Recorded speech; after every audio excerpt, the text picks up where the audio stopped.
Uh, I wanted a manita. I wanted a manita. Oh, lele. Oh, la, la. Se del Barça, al Mallorca ya. Oh, lele. Oh, la, la. Se del Barça, al Mallorca ya. Hello, everyone. Welcome to Barca News. Welcome to the post-match live analysis where Barcelona just defeated Real Madrid for the fourth time during this season, the second time in La Liga. And with this victory, Barcelona are very, very, very close to winning this La Liga title.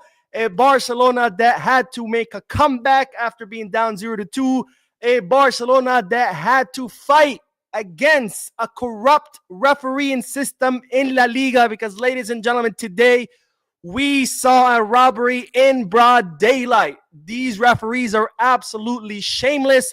They don't even try to hide it anymore. They are robbing us in broad daylight. And despite that, despite being down 0-2, despite playing against 12 men, Barcelona got this victory. And Barcelona are that much closer to winning La Liga title. This is the post-match live analysis. We have a lot to discuss. So let's begin.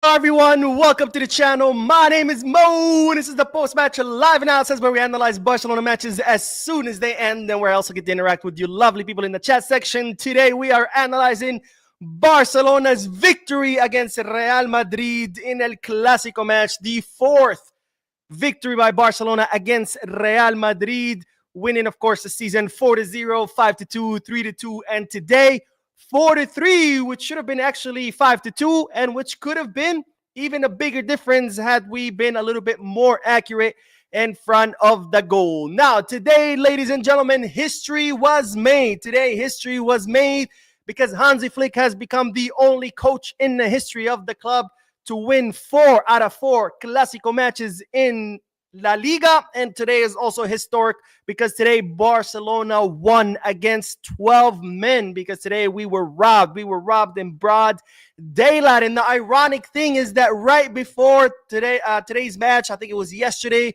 the president of the Royal Spanish Football Federation made an announcement with all the referees behind him talking about how we need to respect referees. And my question to you, Mr. President, is why the fuck should we respect these fucking piece of shit referees, these corrupt, incompetent, mediocre referees that continue to rob us time after time? Because week after week, Real Madrid have won with controversies, and week after week, these referees have made horrible, horrible calls against Barcelona. Today was no different, except today they didn't even try to hide it. Today they even went to the VAR and they still robbed us in broad daylight. But this team is different. This team is different. Not only is it different because it has the mentality to make comebacks, but this team is different because despite the referee try to rob us in broad daylight, this team won. So to the Royal Spanish Football Federation, to La Liga, to the CTA, and to every single referee in Spain, I say this to you. Fuck you.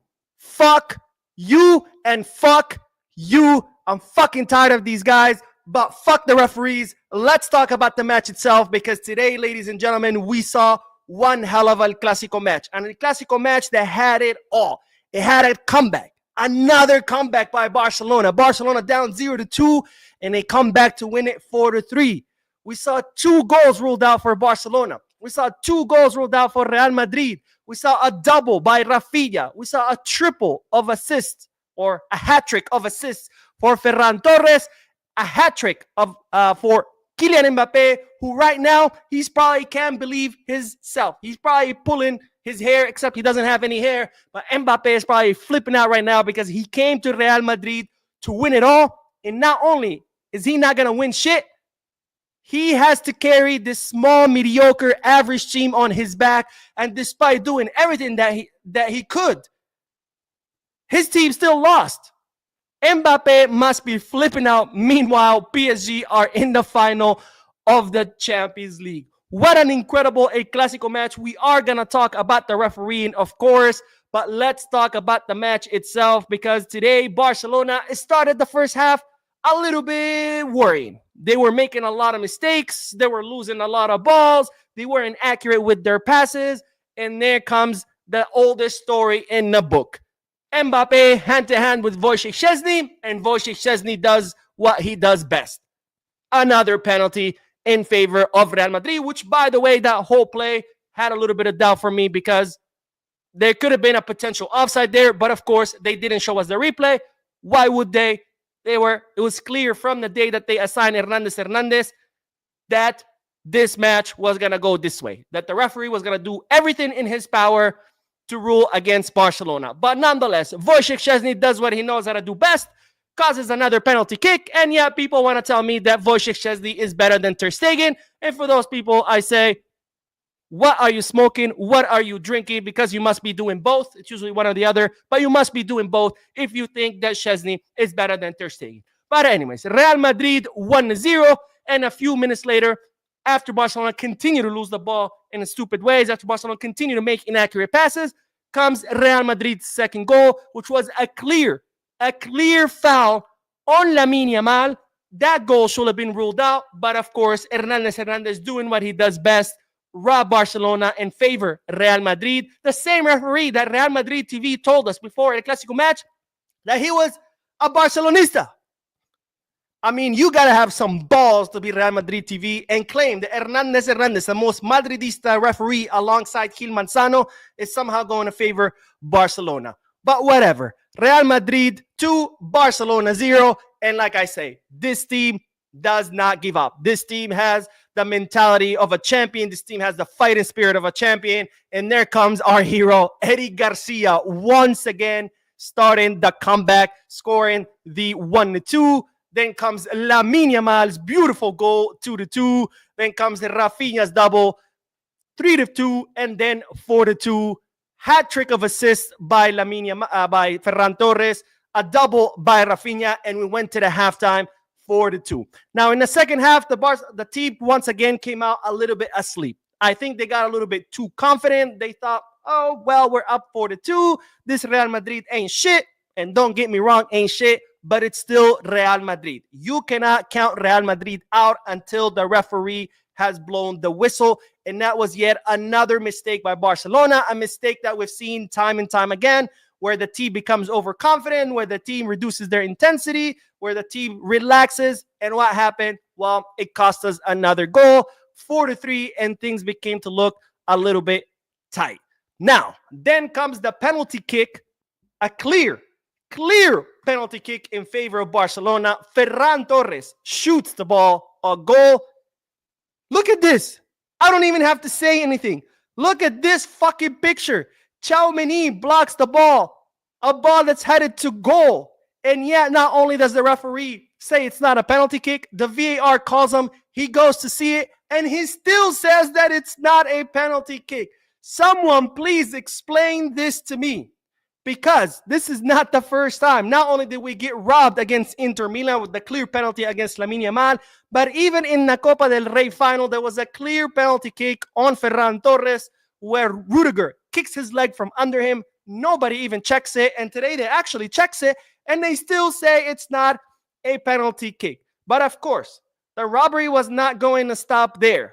The robbery was not going to stop there. It wasn't enough that Madrid got a goal by Mbappe as a result of a clear foul on Lamine. It's not enough that they didn't give us this penalty kick. But then comes Fermín López's goal, the fifth goal for Barcelona, which would have completed another manita. And God forbid, Barcelona scored 2 manitas in one season.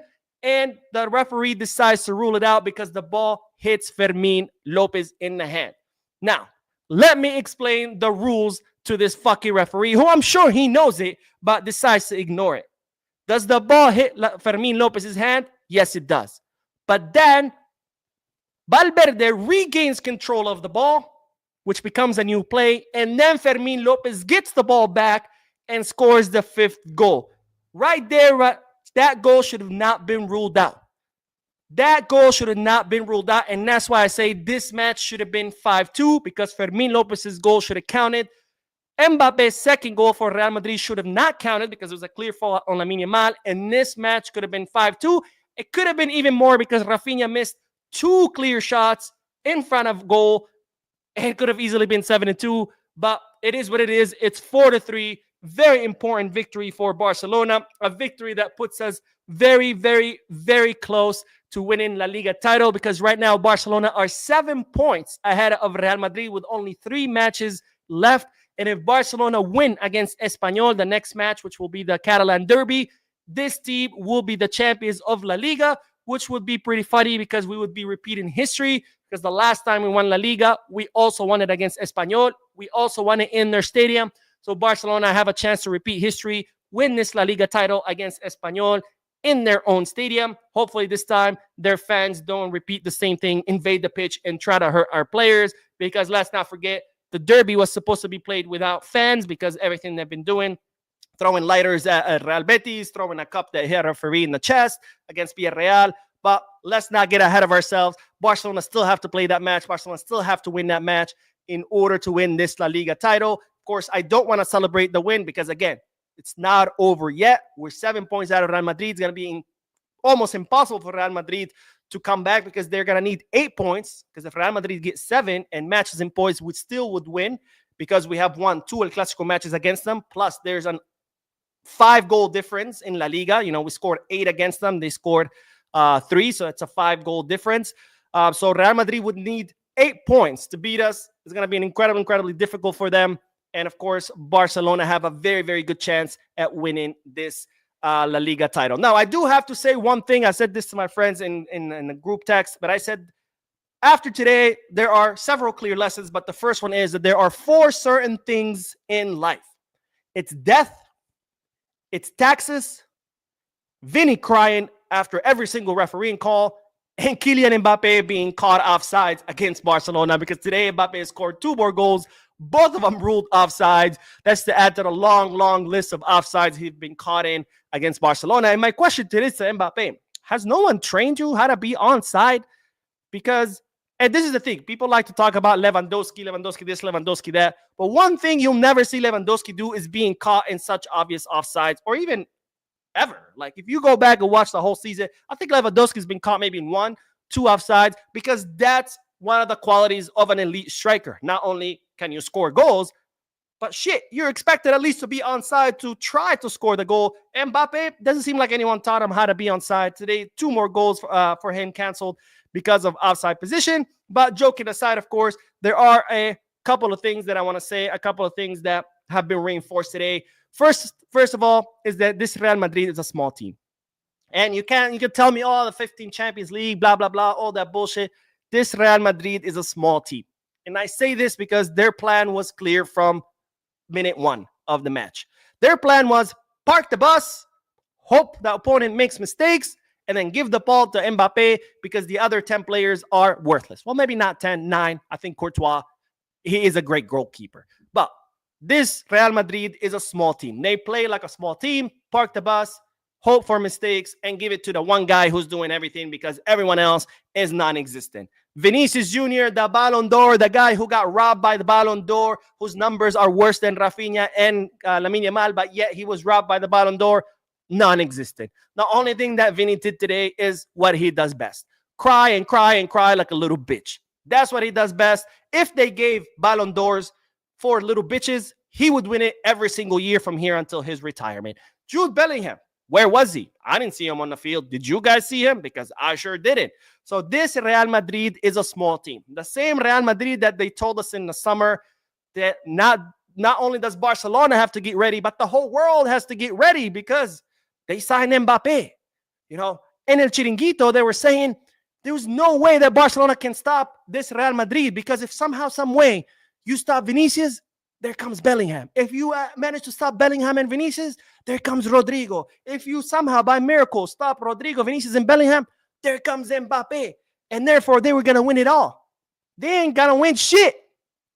So this Real Madrid is a small team. They play like a small team. They park the bus, they count on mistakes, and they give the ball to one guy because that's the only guy that exists on the field. The second lesson that's been reinforced today is that when Barcelona does things right, this team is unstoppable. When Barcelona does things right, this team is unstoppable because Barcelona were not doing things right and they got scored on 2 goals. And then they started doing things right. And in a few minutes, they scored 4. 4 goals back to back. 4 goals back to back in a few, like 10 or 15 minutes. And Barcelona were up for the 2. Then Barcelona once again started doing things bad and came Real Madrid's 3rd goal. So when this team does things right, there's no one can stop them. Not being down can stop them. Not a piece of shit referee can stop them. Nothing can stop this team. And despite not being in the final of the Champions League, I can confidently say that this Barcelona is the best team in all of Europe. And had Barcelona not made that silly mistake of giving the game away against Inter Milan despite being up 2-3, I think we would have been Champions League champions. And I think we would have won the treble. Now, we didn't win a treble. That doesn't mean that this team is not the best. I think this team is the best in Europe. This team is the most entertaining team in Europe. And I can say that confidently, not because I'm a Barcelona fan, but because just watching this team, there's nothing that can bring this team down. Not being down a goal, not being down 2 goals, not having to play against 12. This team is unstoppable. And when this team does things right, there's nobody that can stop them. So great victory by Barcelona. 4 out of 4 Clasico matches won. Flick goes into the history books as being the only coach to be able to do that. And now I see why Ancelotti said in the press conference that Barcelona, this is the last Clasico because Barcelona not going to the Club World Cup. Apparently, he wasn't making fun of Barcelona. Apparently, he was actually celebrating because, thank God, Barcelona not in the Club World Cup. Otherwise, Real Madrid could have had the chance of yet another humiliation this season. 60 goals we've scored against them. I'll say that again. 16 goals scored against them. 4-0, 5-2, 3-2, 4-3, and only 4-3 because the referee did everything in his power to help Real Madrid. But there's no stopping this team. Even with the help of the referees, Barcelona still beat Real Madrid. Let's do the comment section. And by the way, there is more reason to celebrate because the Barcelona Femini needed to beat Real Betis to become champions of the Women's League. And not only did they beat Real Betis, they destroyed them 0-9. The Barcelona Femini are officially the champions of La Liga F, or the Liga Femini, or the Women's Spanish League. They are in the final of the Women's Copa de la Reina, and they are in the final of the Women's Champions League. Beautiful season by all 3 teams, the men's team, the women's team, and of course, our Juvenil A, who has won already their treble, the Youth Champions League, the Youth Copa del Rey, and their league group. All right, let's do the comment section. Let's see what everyone's saying. But important victory. Hopefully, we'll seal the deal next match against Espanyol in the derby. And Sanjuk says, I love that we won, but I hope we improve our defense next season. We give away goals too easily. I've talked about this a million times. Of course, we're going to give away goals easily. Again, this is an offensive team and a team that attacks with all 11 players. And I say 11 players because the build-up starts with the goalkeeper. Barcelona goalkeepers are expected to play high up the pitch. So when you're attacking with 11 players, there's nobody defending. So, of course, you're going to concede goal. I think we got to get it out of our heads that somehow conceding goals is because there's something wrong with the team. It's not that there's something wrong with the team. That is a byproduct of what the team does. If you attack with all 11 players, you are going to concede goals. But guess what? Guess what else you're going to do? You're going to score a lot of goals. That's a byproduct of the system. Same thing with parking the bus. When you park the bus, you don't concede goals, but guess what? You also don't score goals. Does that mean that teams like Atletico Madrid have an offensive problem? No, they don't have an offensive problem. It's a byproduct of what they do. When you defend with all 11 players, you're not going to concede goals, but of course, it's going to be very difficult to score because all your players are defending. Same thing with Barcelona. When all your players are attacking, of course, you're going to concede goal because there's nobody defending, but you're also going to score a lot of goals. And if Barcelona don't do the system that they do, guess what? That 0-2 against Real Madrid could have stayed at 0-2 because if you're not attacking, you're not scoring. All right, let's see what everyone else is saying. Jabba the Hutt says Rafinha has been great this season, but we need a player to finish chances that Lamine creates. Rafinha could have had 4 or 5 goals today. I agree. We also need a winger that can also dribble. I think we've seen that we lack that because all of our chances come from the right side because Lamine can create spaces with his 1v1 skills, with his dribbling skills. So we need someone else that can replicate that on the left. And Triple X says we beat Madrid at home, away, far away, and far from home. Spider-Man will be proud. Yes, we did. We beat him in the Bernabeu. We beat him in Luis Companys. We beat him in Saudi Arabia. We beat him in Sevilla. I mean, there isn't a place where we haven't beaten Real Madrid this season. And what a win.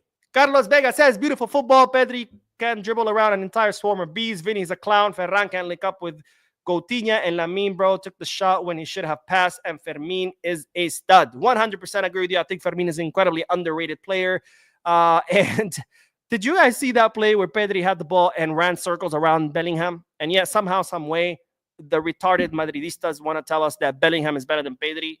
Or he's even a stupider one. I saw this on Twitter. I shouldn't have a Twitter. I should delete it because I'm convinced that in order to have a Twitter account, you have to have the IQ of a rock because there's so much stupidity on that social media platform. But let's talk about Twitter because the other day I saw someone comparing Arda Güler's numbers to Lamine.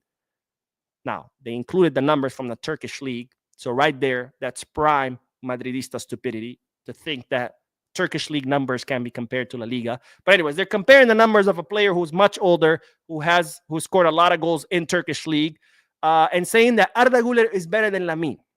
Can you imagine the level of stupidity of these people to think that you can even compare? Not just say that Arda Güler is better, but compare. Just compare. Even if you compare them and say, no, Lamine is better, that's still a pretty stupid and an exercise in futility to just compare the two. It's kind of like me saying, let me think, who is better, me or Messi? I don't even play football. That's how stupid that fucking argument is. To try to compare Arda Güler, a bench warmer, to the best player in the world. Prime Madridista stupidity. Willie says, Mo, what is our board doing with the referee scandals? It seems that they are just waiting for us to lose another championship before they start shouting. I really hope that the board comes out with a statement, a strong statement, and do something about this because today, what happened is absolutely unacceptable. And today is the day to do it because today we won. Okay? We didn't lose today, and then if we come out and say, look at the rest, people are going to be like, oh, you're just crying. This is just an excuse. You're trying to excuse your loss. No. Today we won. Today we won despite the refereeing, so today is the day to complain because this is not an excuse. This is not crying. We're not trying to justify our defeat. No, we won.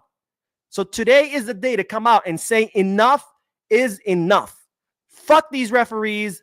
Fuck La Liga. Fuck the Royal Spanish Football Federation and fuck the CTA. And if they don't want to write the statement, I'll write it for them. I'll be more than happy to write that for them. And by the way, summary of the statement is what I just said. Fuck all of them. Jardin says, I want to hear about the analysis of Tchouaméni's yellow decision. I don't get it. He's the last man. Whether he trips a player or scissor tackles, he commits a foul as the last defender. I didn't think it was a red. Yes, he was the last man. But Ferran is making a diagonal run. And then when he's about to get the ball, he opens up. And that's when he gets fouled. So because he opens up, he's making a run away from goal. So that's why I see that. I think that wasn't a red for me because he does open up.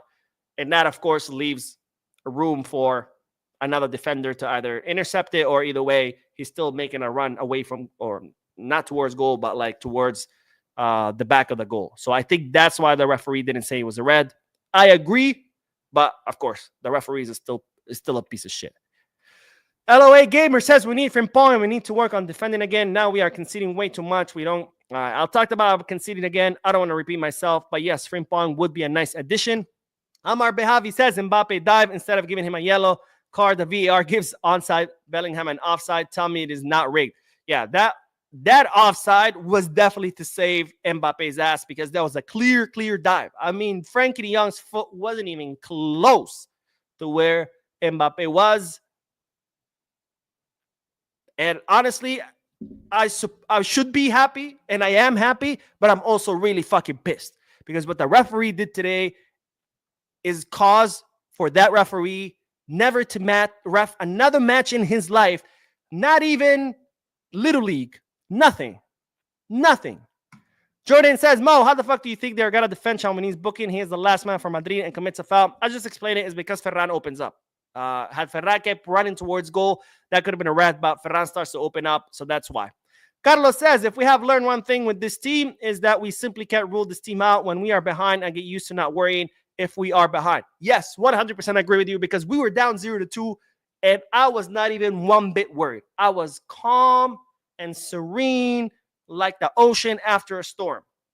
Not because I'm some delusional guy, not because I'm this over optimistic, everything is rainbows and butterflies kind of guy.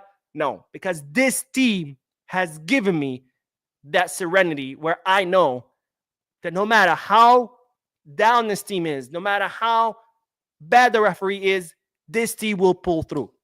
And that's the kind of confidence that this team has given me. And that's why when we were down 0-2, I was not worried. Again, not because I'm some delusional guy who just, oh, it's 10-0. We can still come back. No. Because this team has given me the confidence to know that no matter what happens on the pitch, this team will pull through. Clifford says, Madrid once surprised to be on red. Chamonix was the last man when he fell. Ferran. Again, Ferran starts to open up. I think that's why it wasn't a red. And Fumlani says, corruption. This league is dirty and disgusting. They laughed at us when we lost 4-3 against Inter, but today we gave them the same score by winning. Karma at its best. And that scoreline is only strictly a result of this referee. Because Mbappe's second goal should have been ruled out because of a clear foul on Lamine Yamal. And Fermin Lopez's goal should have counted because, yes, he touches it with his hand, but then Valverde regains the control. So it becomes a new play, and then Fermin steals it back and scores his goal. What happened today was absolutely disgusting. Fuck Hernandez and everybody in charge in La Liga, the Royal Spanish Football Federation, and the CTA. Berkey says the referee was trying so hard to take away this victory from us. If you notice, most of our goals are from open plays. We rarely get penalties in our favor. It is sad joke. I agree, my friend. And Jose Fernandez says, Mo, what about Fermin? What a beautiful goal despite the handball call. Huge impact versus Olmo. I don't know what's going on with Olmo. Olmo is that kind of player that if he's inspired, my God, he is a menace. I mean, his ability to create space in such a small confined space. He can have 3-4 players against him, no space at all, and somehow, some way, he creates either a pass, a shot, something in such small spaces. But here's the problem, that he's very rarely inspired. When he's inspired, my God, he's unstoppable. But when he's not, he's a ghost. And today, he was a ghost once again. And this is why I said, yes, Dani Olmo is a great player, but why the fuck did we sign him? We did not need him. And I still think we did not need him because he spent half the season injured and the team continued to win. And then when he does play and has terrible performances, the team still wins. And then, of course, when he is inspired, he does contribute to the win. But overall, I'm going to say 3/4 of Barcelona's season, the team has won despite him. So again, why did we spend 60 million euros? Why do we have to sell rights to VIP seats to register him? Why did we have to do all that when we did not need him? We didn't. We had million midfielders. What we needed was a left winger. Why the fuck did we bring Dani Olmo? Anyways, Chama Chungu says, Mo is on fire. He's spitting serious bars. We always appreciate your dedication to your work. Much love, my guy. Thank you, my friend. Thank you for watching and for your comment. And we have another donation from Carlos Vega. Thank you, my friend, so much for your generosity. But says, Carlo Ancelotti's typing up that resignation letter. I don't think he needs to type up a resignation letter because his ass is going to be fired.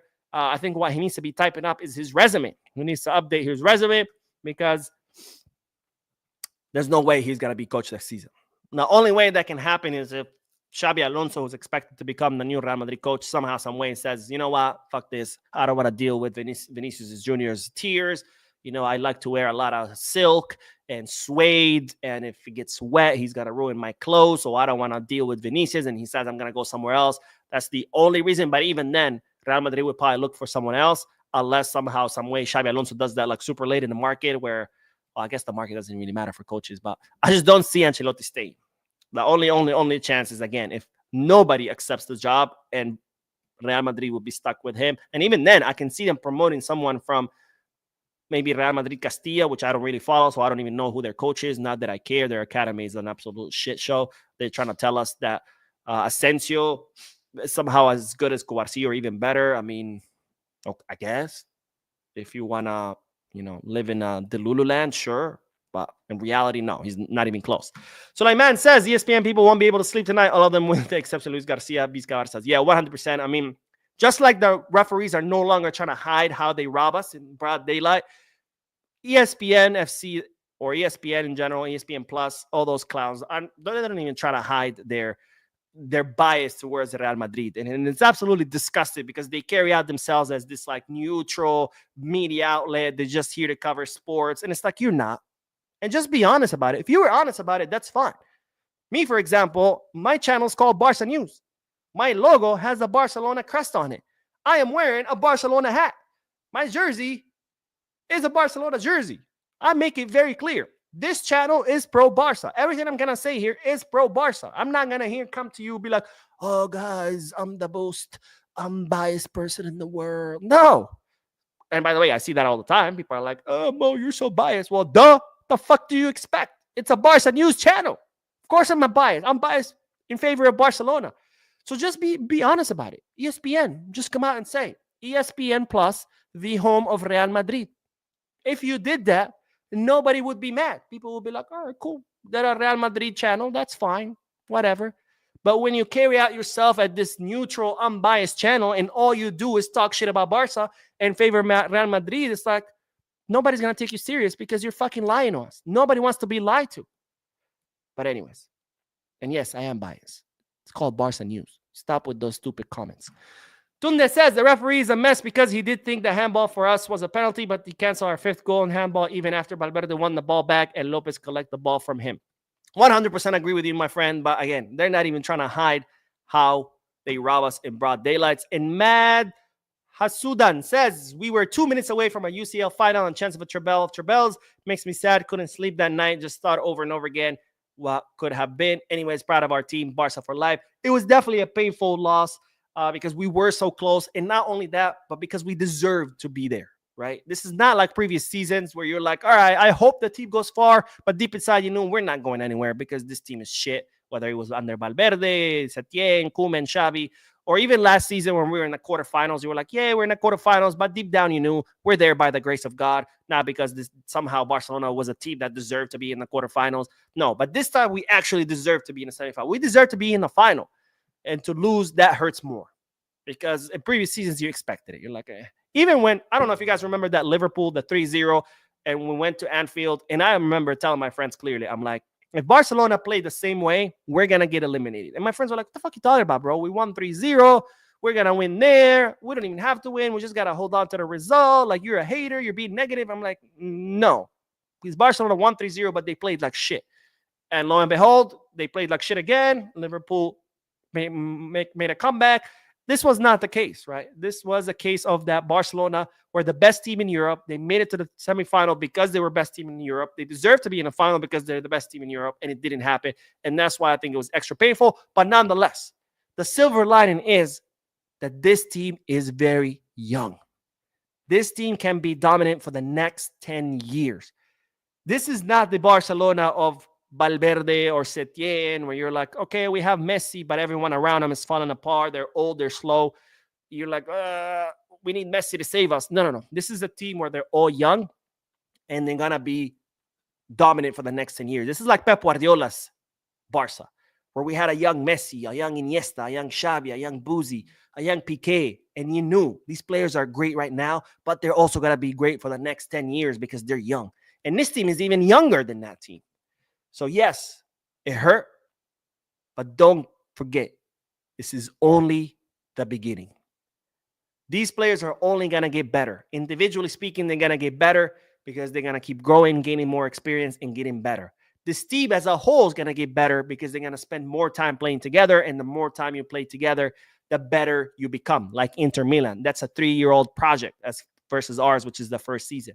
Flick is going to get better because the longer he manages Barcelona, the more he will learn from his own mistakes and the more he will learn his players.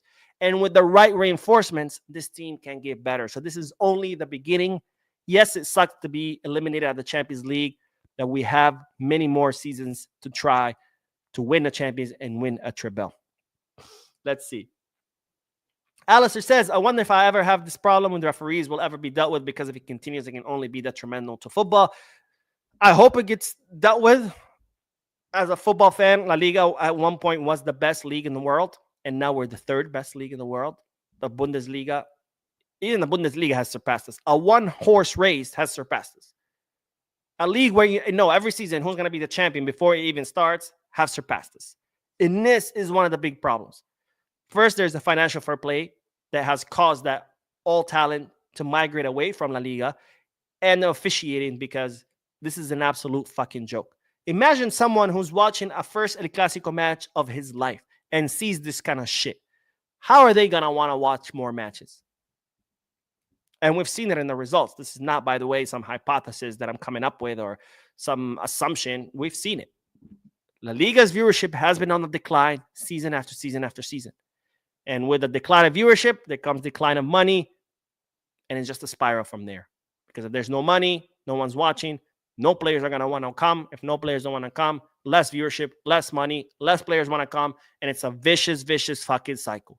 And this is why my question to Laporta is, what are you waiting for to file a complaint against Tebas for leaking confidential information, financial confidential information in Barcelona? Because if Barcelona do, that would be his second strike, because Real Madrid have already bought their own complaint against them, and that would cause them to be suspended. So Laporta, what the fuck are you waiting for? Get that clown out of there. Let's get someone who's competent in there. Otherwise, this league is going to keep going down and down and down the toilet. And pretty soon we're going to be like the League On, where the League On has to beg sponsors to pay them money or to beg media outlets to air their matches because nobody wants to watch that trash. The Matrix says in the same match, they rob us of a goal and a penalty. They're not even hiding it anymore. No, they're not. And Mr. Steal your swag. No, don't steal my swag. Says terrible and shameless behavior from all of the officiated staff. Zero hesitation to give away penalties to Madrid, but take 5 minutes to see if Chouameni touched the ball with his arm. Yeah, it's just unbelievable. Isa Montserrat says, Mo, can you please tell me why Barca is so dormant by not protecting against referees on all what happened to them in football matches? I have the same exact question for Laporta. And by the way, I totally forgot to say this, but be careful with Araujo. Be careful with Araujo. Because last season, Ronald Araujo was an undisputed starter.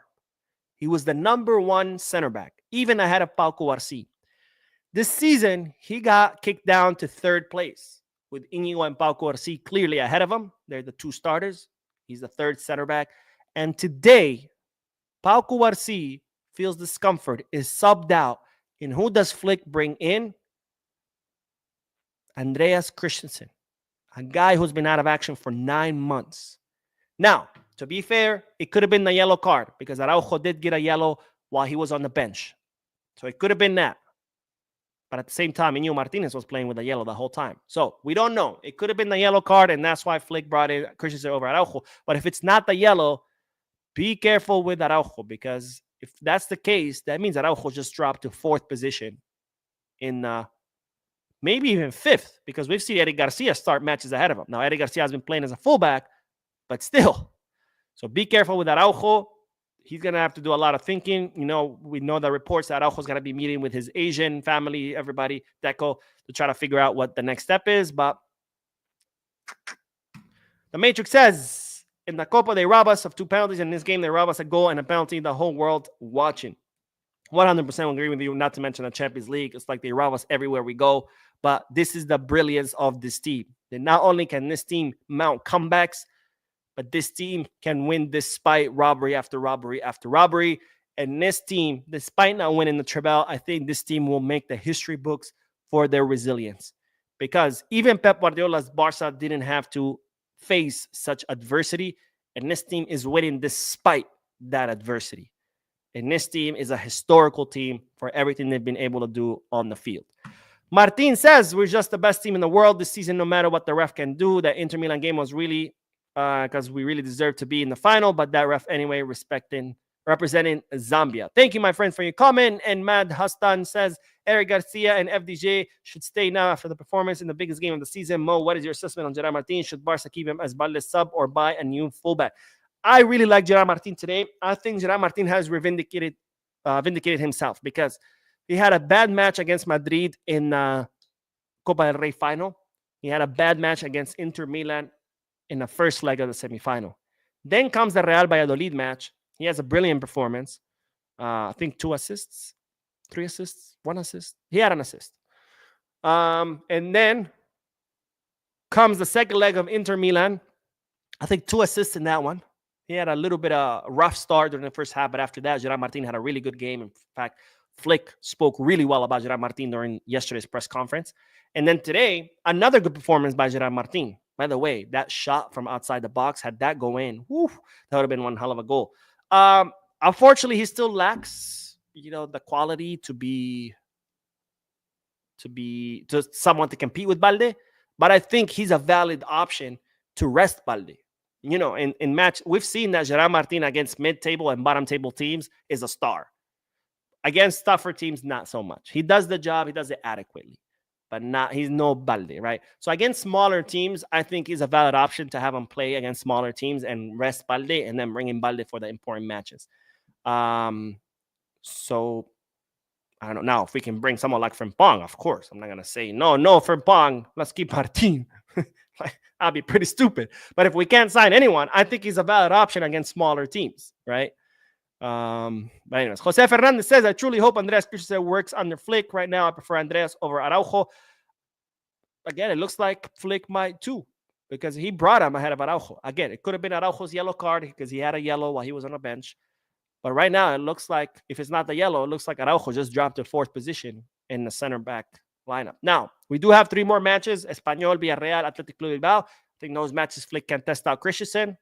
And who knows? Christensen might become for sure ahead of Araujo.